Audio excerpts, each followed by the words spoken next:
Bien, mientras buscas en tu Biblia el capítulo 20 de Juan,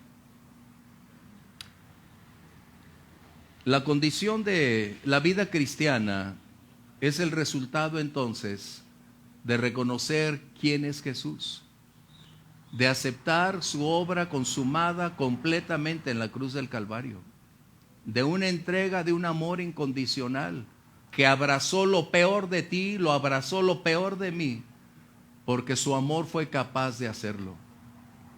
Y su obra concluyó y lo hizo una sola vez y para siempre. Esto entonces nos va a permitir entender que la vida cristiana no es una reunión porque nos agradamos. No es una reunión simplemente porque nos sentimos bien, porque es muy subjetiva, muy emotiva. Es porque reconocemos que estábamos perdidos, lejos de Dios, lejos de sus bendiciones y favores, y en Cristo Jesús el Señor extendió sus brazos de amor para vernos como sus hijos y llamarnos mis hijos. Así que esa es la vida, esa es la fe de la vida cristiana o del creyente. No es lo que mi papá cree, es lo que yo sé, lo que yo vivo, lo que yo creo y lo que he determinado creer. ¿En base a qué? A la obra que Jesús hizo en la cruz del Calvario. De esta manera entonces nos damos cuenta que hace una semana celebrábamos la resurrección. Y de esta manera la vida del creyente emerge con esa intensidad, y para quienes vamos a leer, aún estaban muy frescos los momentos en los que esa situación se había conjugado. Ante sus ojos se habían presentado los hechos innegables. Ellos fueron testigos oculares de lo que ocurrió.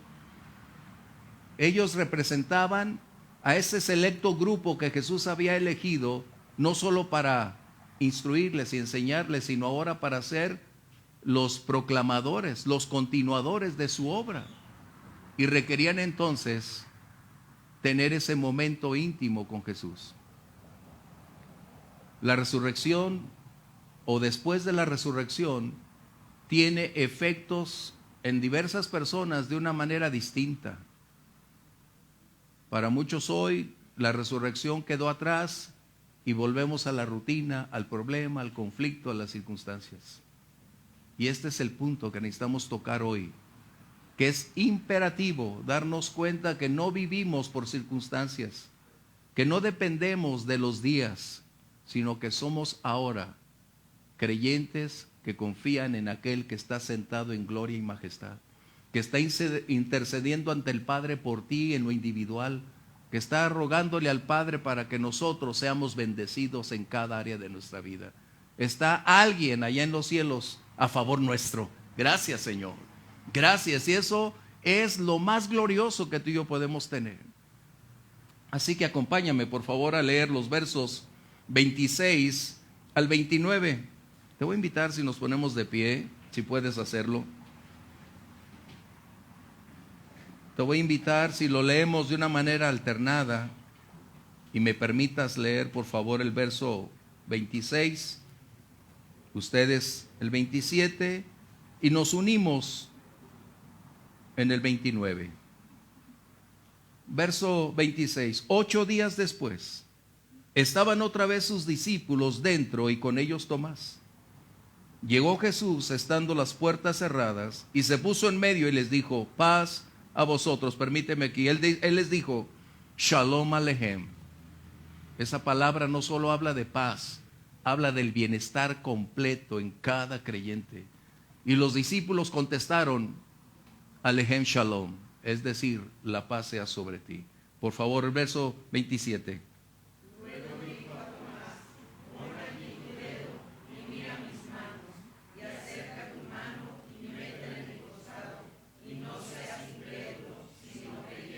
Entonces Tomás respondió y le dijo: Señor mío y Dios mío. Jesús le dijo: porque me has visto, Tomás, ¿creíste? Bienaventurados los que no vieron y creyeron. Toma tu lugar, por favor. Esas palabras que mencioné en hebreo son hasta el día de hoy las palabras que cada judío declara cuando encuentra a otro judío. Es decir, es la declaración de lo que en la palabra, en el Antiguo Testamento, en la Torá, se menciona: la paz de Dios. Es decir, no solo como una quietud interna, sino esa paz se extiende a cada ámbito de nuestra vida.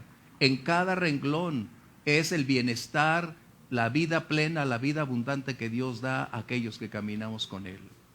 Así que cada vez que escuches esa palabra shalom, estás entendiendo que es de quien procede todo lo que somos, todo lo bueno que hay en nosotros y todo lo bueno que recibimos procede de Él. El bienestar que Dios nos da. La resurrección entonces no es un cuento en el cual nos han hecho creer por siglos. No es la invención de una mente fortuita, creativa. La resurrección no es tampoco un acto singular donde los medios han tratado de extraer alguna posición. No, la resurrección es un hecho real. Tan real que la esfera de nuestra vida se divide en dos: antes y después de Jesús. Creyentes y no creyentes aceptan que Jesús es quien resucitó, y ese es un hecho universal. Y eso va a impactar en diferentes maneras a las personas. Pero hay algo que es muy importante antes de entrar en detalles. ¿Por qué 8 días después Jesús se presentó ante ellos?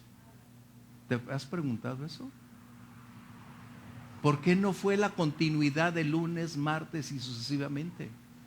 ¿Cuál fue la razón? Por eso me agrada tanto, Juan. Porque necesitamos entender qué es lo que está ocurriendo. ¿Por qué lo expone de esa manera? ¿Qué serían 8 días después? O sea, de domingo a domingo es cuando vuelve el Señor Jesús a emerger, a hacerse visible ante los suyos en un lugar donde estaban reunidos por temor. Ellos todavía no alcanzaban a descifrar todas las cosas.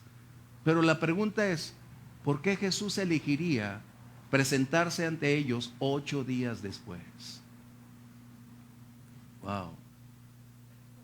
¿Sería que Jesús estaba propiciando que ellos iniciaran el desarrollo de su carácter sin Él? Que quizás ese tiempo les mostraría cuál sería su presente y su futuro, en dónde estarían parados y hacia dónde dirigirían sus esfuerzos, donde en esa semana también van a converger sus ideas, sus posturas, responsabilidades, y saber si van a lograr ser lo que Jesús vio en ellos, un enorme potencial para servir. Una semana. Sin lugar a dudas, ellos estaban reuniéndose todos los días porque el temor era mayúsculo. Pero ¿qué sería esa semana? ¿Se desarrollaría su fe? ¿O regresarían a las mismas instancias hasta antes de ser llamados por Jesús y volver a la vida rutinaria donde los problemas, las circunstancias volverían a atrapar su atención? Que en ocasiones así estamos nosotros. Celebramos la victoria el domingo pasado, pero después del lunes se olvidó. Y volvimos a la vida similar donde estábamos. ¿Qué sucedió? Ese es el punto que necesitamos descifrar primeramente. ¿Por qué 8 días? Algunos dirían que es para establecer el día del Señor. Y pudieran tener razón. Pero el propósito fundamental era preparar a los suyos para saber cómo afectaría la ausencia física de Jesús. Y aquí es donde empezamos nuestra gran aventura el día de hoy. La resurrección tiene un enorme impacto en nosotros como creyentes, pero hay evidencias de que nos alcanza de diversas maneras. No todos respondemos de igual manera. No todos experimentamos las mismas condiciones, aun cuando sabemos los mismos hechos. Aun cuando tenemos las mismas condicionantes, no reaccionamos de igual manera. Eso es algo proporcional en cada uno de nosotros. 8 días después, dice aquí, durante esos 8 días, hubo un continuo bombardeo hacia un hombre llamado Tomás acerca de hemos visto al Señor. No fue una sola ocasión, fue una continuidad de acciones testificándole a Tomás acerca de un evento del cual él se sustrajo. Él determinó sustraerse de la reunión. ¿Por qué? No lo sabemos. Pero podemos inferir que a causa de las declaraciones que hizo, estaba un proceso en marcha donde será difícil de salir de ahí a menos que no detengamos ese proceso de deterioro donde inicia con dudar y posteriormente avanza. Qué impactante. Así que Tomás estaba buscando cómo mantener su postura a pesar de recibir el enorme impacto de que aquel a quien él servía, porque permíteme agregar, Tomás fue un hombre decidido, un hombre determinado. Cuando tú escuchas anteriormente la vida de Tomás, te percatas que era un hombre que dijo, vamos a morir si es necesario a Judea. Era un hombre con visión, un hombre fuerte, un hombre con alto poder de convicción en sí mismo. Pero ¿qué sucedió? ¿Cómo llegó Tomás a esta condición? ¿Cómo llegamos nosotros cuando nuestro primer amor está tan elevado, tan alto y posteriormente pasa el tiempo y empieza un descenso imperceptible que nos va alejando de aquella fuente maravillosa como resultado de no darnos cuenta que estamos perdiendo el piso espiritual y abrazando lo material, que es lo que nos ha atrapado? Tomás establece entonces una de las grandes lecciones que Jesús nos va a enseñar ahora, que la hemos vivido y tú y yo la hemos experimentado, pero no la habíamos colocado en la amplitud de lo que hoy tenemos. Tomás, en arameo como el dídimo en griego, significa gemelo. Y aunque la Biblia no nos dice si era hombre o mujer su hermano o su hermana, podemos incidir espiritualmente que Tomás el gemelo tiene muchos gemelos como tú y yo el día de hoy. ¿Verdad que sí? Y esto entonces nos debe llevar a un punto muy importante que necesito colocar. Tomás no tenía ninguna duda de la muerte de Jesús. Tomás no tenía ninguna duda del resultado que en la cruz del Calvario había acontecido. Él estaba seguro de lo que vio, de lo que se comentó y de los hechos que estaban aconteciendo cuando en la cruz del Calvario acontece. Pero aquí está el punto focal.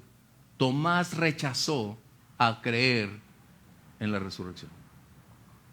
Rechazó, escucha bien, rechazó, determinó no aceptarlo. Esa fue una condición. Y es muy diferente a la de los otros 10. Porque aunque los otros 10 estaban bajo un mismo contexto, las declaraciones de Tomás estaban declarando que él no estaba dispuesto a aceptar la resurrección de Jesús a menos que no fuera a través de un método científico o empírico de tocar, palpar y experimentar que ese hecho sería una realidad. Esa es la gran diferencia que vas a encontrar.